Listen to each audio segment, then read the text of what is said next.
The air felt thick with tension as my heart pounded against my ribs. I could hear my mom's weak breathing from the back seat, each inhale sounding more strained than the last. My hands gripped the steering wheel so tightly that my knuckles turned white. I couldn't think straight. I couldn't even remember the last time I had felt this level of fear. She had been fine that morning. We were having breakfast together, laughing about something silly on TV. Then, out of nowhere, she clutched her chest, her face twisting in pain. Her coffee cup slipped from her hands, crashing onto the floor, but I barely heard it. The only thing I could focus on was the terror in her eyes. A sharp, gut-wrenching panic shot through me. I shouted her name, but she could barely respond. Her lips moved, but no words came out. My hands shook as I grabbed my phone and dialed 911. The seconds stretched into eternity as the phone rang, and when the dispatcher answered, my words tumbled out in a rush. My mom, she's having trouble breathing. She's in pain. Please send an ambulance. Please. The operator's voice was calm, steady. Help is on the way. Stay with her. Keep talking to her. I dropped to my knees beside her, cradling her trembling hands in mine. Mom, stay with me. The ambulance is coming. Just hold on, okay? Her breathing was shallow, her skin turning paler by the second. Every fiber of my being screamed that I needed to do something, but all I could do was wait. I watched the clock, willing time to move faster. Then, in the distance, I heard it, the wail of sirens. Relief flooded through me so intensely that I almost felt weak. Help was here. She was going to be okay. I rushed to the door, my legs almost giving out beneath me. As I stepped outside, I saw the flashing red and blue lights reflecting off the windows of the houses around us. The ambulance turned onto our street, speeding toward us, its lights cutting through the darkness like a beacon of hope. And then, just as it was about to reach our driveway, it stopped. My heart stuttered. Why was it stopping? I stepped forward, trying to see past the bright lights, and then I saw her. Karen. She stood in the middle of the street, arms crossed, her stance firm like a soldier guarding a fortress. Her expression was one of pure annoyance, as if the ambulance had personally offended her by daring to enter our neighborhood. I couldn't believe it. My chest tightened, but this time it wasn't just panic, it was anger. I ran toward them, waving my arms. Move. That ambulance is for my mom. She needs help. Karen didn't budge. She simply lifted a hand, signaling for the paramedics to stop as if she had any authority over them. My stomach twisted in disbelief. This is private property, she said coolly, her voice dripping with the same condescending tone she used whenever she complained about kids riding their bikes too fast or someone's trash cans being left out an extra hour. They can't park here. I blinked, stunned into silence for a second before my rage exploded. Are you kidding me? My mom is inside, she's sick. They need to get to her now. She didn't even flinch. If anything, she looked bored. Rules are rules. Emergency vehicles have to use the designated entrance, not the main road.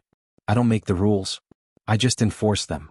A bitter laugh bubbled up in my throat, but there was no humor in it. You're seriously stopping an ambulance over some stupid HOA rule? The paramedics stepped forward, clearly just as frustrated as I was. One of them, a tall man with a serious expression, spoke up. Ma'am, we don't have time for this. We have a medical emergency. Karen didn't move. She held up her phone, her lips curling into a smug smile. I'll call security if you don't turn around and use the other entrance. I saw red. My entire body trembled with fury. Are you insane? My mom could be dying right now. She rolled her eyes. Don't be dramatic. If it's really that urgent, you should have planned better. Plan better. As if I had scheduled my mom's medical emergency like a lunch appointment. The paramedics exchanged a look, clearly debating their next move. Every second that passed felt like a knife twisting deeper into my chest. My mom was inside, alone, struggling to breathe while this woman played power games over a stupid technicality. I turned back toward the house, my legs moving before I could think. I needed to get to her. I needed to do something. Wait, one of the paramedics called after me. We'll handle this. But I didn't hear the rest. My mind was racing, my heart pounding so loudly that it drowned out everything else. I reached the door, my hands fumbling with the lock as I burst inside. Mom, hold on. They're here, they're coming, okay? She was still on the floor, her breaths coming in ragged gasps. Her eyes flickered open, barely focusing on me. I knelt beside her, my hands shaking as I brushed the hair from her face. Help is coming, Mom. Just stay with me. She tried to speak, but her voice was too weak. I saw the fear in her eyes and it shattered me. Outside voices were raised. The paramedics were arguing with Karen. I heard the words legal action and obstruction, but I didn't care. All I cared about was the woman in front of me. And then finally the front door burst open. The paramedics rushed in, their equipment in hand. I let out a breath I hadn't realized I'd been holding. Relief, anger, fear, it all swirled together in a dizzying storm. But one thing was certain. This wasn't over. The paramedics wasted no time, rushing to my mom's side as I scrambled to get out of the way. I could barely breathe, my pulse thundering in my ears as I watched them work. One of them knelt beside her, checking her vitals, while the other unzipped a bag and pulled out medical equipment. Their movements were quick, efficient, but the urgency in their eyes told me enough. This was serious. I hovered near the doorway, hands clenched into fists. I wanted to be close to my mom, to hold her hand, to reassure her that everything would be okay, but I knew I'd only be in the way. So I forced myself to step back, gripping the door frame so hard that my fingers ached. Outside, I could still hear Karen arguing with the other paramedic. Her voice cut through the tense silence inside, sharp and grating. "You can't just barge into people's homes like this," she snapped. "There are rules, regulations. And I don't appreciate being disrespected like this." Disrespected? I nearly lost it. My mother was on the brink of collapse, and this woman was worried about her ego? My nails dug into my palms as I fought the urge to storm out there and scream in her face. One of the paramedics, a woman with kind eyes but a firm voice, glanced toward the door and let out a sharp breath. "This is ridiculous. We should have been in here 5 minutes ago." She wasn't wrong. 5 minutes. That's how long my mom had been gasping for air while a self-righteous HOA dictator stood outside playing gatekeeper. 5 minutes where her life was hanging by a thread. I swallowed the lump in my throat, forcing myself to focus on my mom. She was still struggling, her chest rising and falling unevenly. One of the paramedics placed an oxygen mask over her face, adjusting it carefully. "Ma'am, we're going to take you to the hospital now, okay? Just try to relax." She barely nodded. I stepped closer, my voice coming out hoarse. "Mom, I'm going with you." The paramedic glanced at me. "You can ride in the front. Just stay calm, we'll do everything we can." I nodded quickly, willing myself to keep it together. Now wasn't the time to break down. I needed to be strong. But just as we were about to move her onto the stretcher, Karen stepped inside. I swear my entire body went cold. She stood in the doorway, arms crossed, her expression a mix of irritation and self-importance. "You can't just take her out of here without proper documentation. I need to file a report with the HOA. This is a major disturbance." A disturbance. I turned to her so fast that I nearly got whiplash. My body was shaking, my vision blurring at the edges. "Are you serious right now? Get out of my house." She scoffed. "Excuse me? This isn't just about you, you know. The neighborhood has rules for a reason. You can't just let emergency vehicles through without approval. This sets a bad precedent." A bad precedent. My mother could have died, and she was worried about setting a precedent. One of the paramedics looked like he was about 2 seconds away from losing his patience. "Ma'am, you need to move. Now." But she wasn't done. She turned her gaze to me, like she was scolding a child who had broken a playground rule. "I know this is stressful for you, but you really should have coordinated this better. If you had just used the proper channels." Something inside me snapped. "Get out." My voice was low, shaking with barely contained rage. "You wasted time my mom didn't have. You put her life at risk over some ridiculous power trip. And now you're standing in my house telling me I should have planned better?" Karen's mouth opened, but for once she hesitated. I stepped closer, my whole body trembling. "If anything happens to my mom because of you, I swear." The paramedic placed a hand on my shoulder, cutting me off. "Let's focus on getting her to the hospital, okay?" I sucked in a shaky breath, nodding. He was right. My mom was the priority. Karen sniffed, flipping her hair over her shoulder. "I'll be reporting this to the HOA board." I didn't even bother responding. She wasn't worth another second of my energy. The paramedics lifted my mom onto the stretcher, securing her carefully. She let out a weak sound, almost like she was trying to say something, but I couldn't make it out. I walked beside her as they wheeled her to the ambulance, my hands clenched so tightly that my nails dug into my skin. As we stepped outside, a few neighbors had gathered, watching the scene unfold. Some looked concerned, while others whispered to each other, probably about how this whole thing was disruptive. I didn't care. Let them talk. I climbed into the front seat of the ambulance as the doors shut behind me.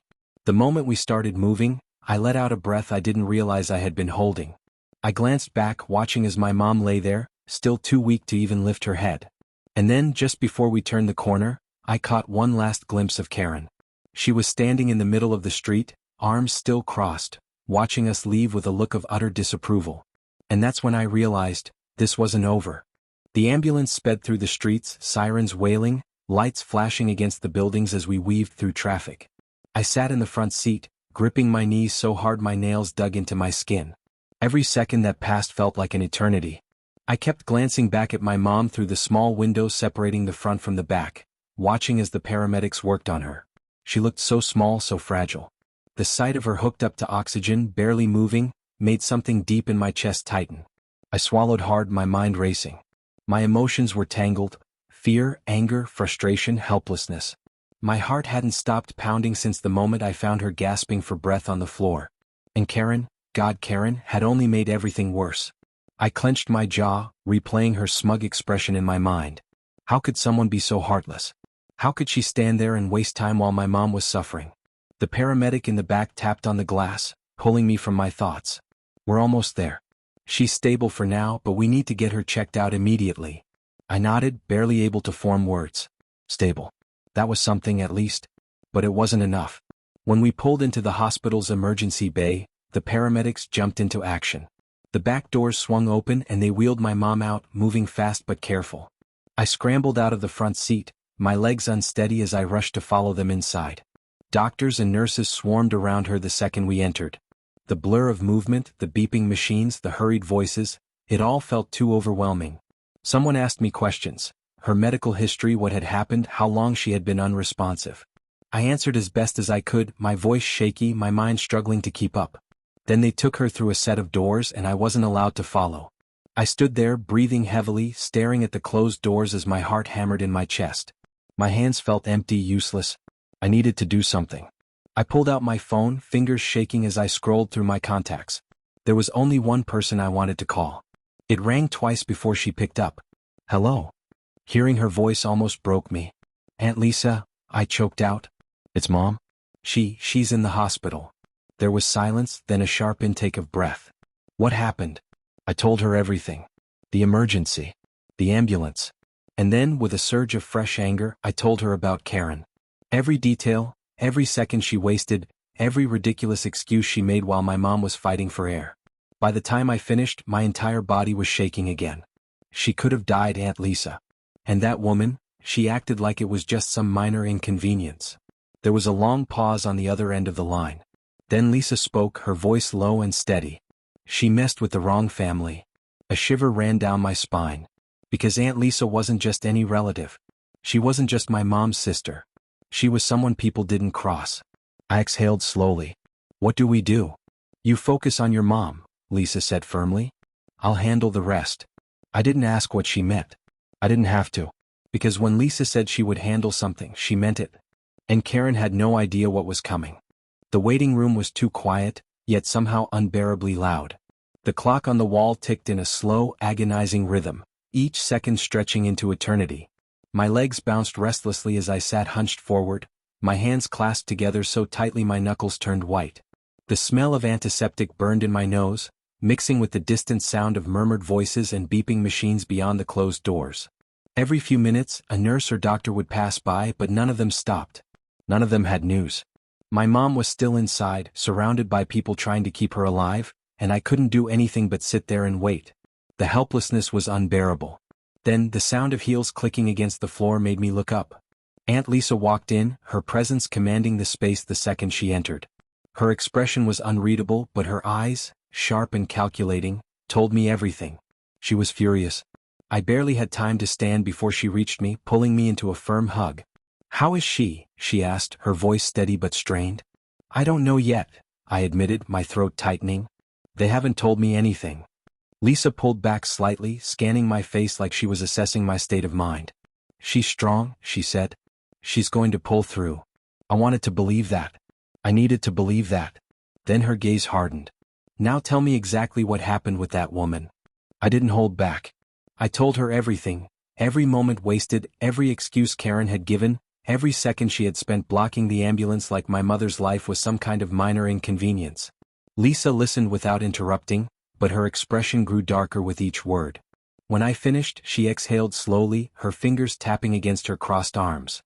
That woman has no idea what kind of trouble she's in. I swallowed. What are you going to do? She gave me a small, knowing smirk. Let's just say she picked the wrong person to mess with. Lisa wasn't just a concerned sister. She wasn't just a protective aunt. She was a lawyer. A damn good one. And she wasn't about to let this slide. I watched as she pulled out her phone, stepping away as she made a call. I couldn't hear everything she said, but I caught words like legal action, obstruction of emergency services, and criminal negligence. Karen had spent years throwing her weight around, using the HOA as her personal kingdom, acting like she was untouchable. But she had finally crossed the wrong line. And Lisa was about to make sure she regretted it. A few minutes later, as Lisa ended her call, a nurse finally approached me. She's stable, she said.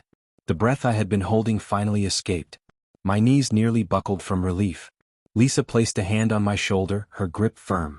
Go see her. I'll take care of everything else. I nodded, barely able to process anything beyond the fact that my mom was okay, for now. But as I walked toward her hospital room, I knew one thing for certain.